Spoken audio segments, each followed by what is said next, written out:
Why would banks use XRP instead of private or permissioned ledgers they already control? So they will use private permission ledgers that are interoperable with a mainnet. This is the analogy I give people.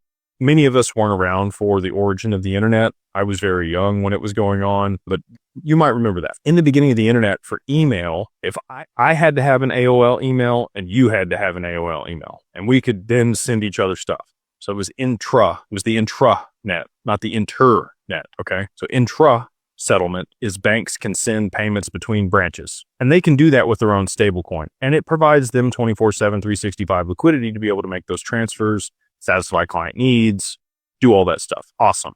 Private permission stablecoins on Corda or the XRPO on a side chain, okay? When you want to go from institution to institution between payments, so like you had a Yahoo email and I have an AOL email, we needed the email protocol for interoperability between all of the different email providers. The XRPL is the protocol layer that allows for interoperability between all these siloed ecosystems that all, to your point, want to maintain their own books and records and not have that exposed on a public blockchain, but need interoperability to be able to send payments and transact with a counterparty with no counterparty risk. That's why they're going to adopt it. You need a bridge asset in that capacity. Now, if they're okay with accepting the other bank's stablecoin, sure. Now, so like a business, if it's a merchant services or if it's peer-to-peer, they might be okay with holding that counterparties. Like we hold dollars issued by the federal government because we trust it, right? Not really anymore. Most people don't. I think they'll restructure it. I think it'll be fine. But that's why a lot of people move to crypto, because you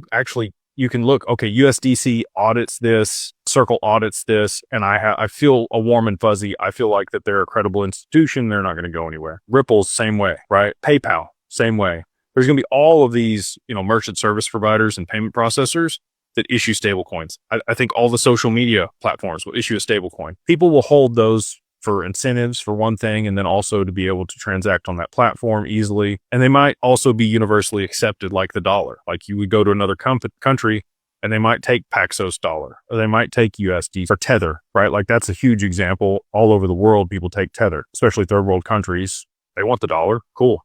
Tether sounds great. So peer-to-peer, I get you. Institutions are going to have a bridge between their siloed institutions or their siloed permissioned ecosystems, like you mentioned. And Corda provides that. And again, they don't have a native settlement token. They adopted XRP in that capacity a long time ago.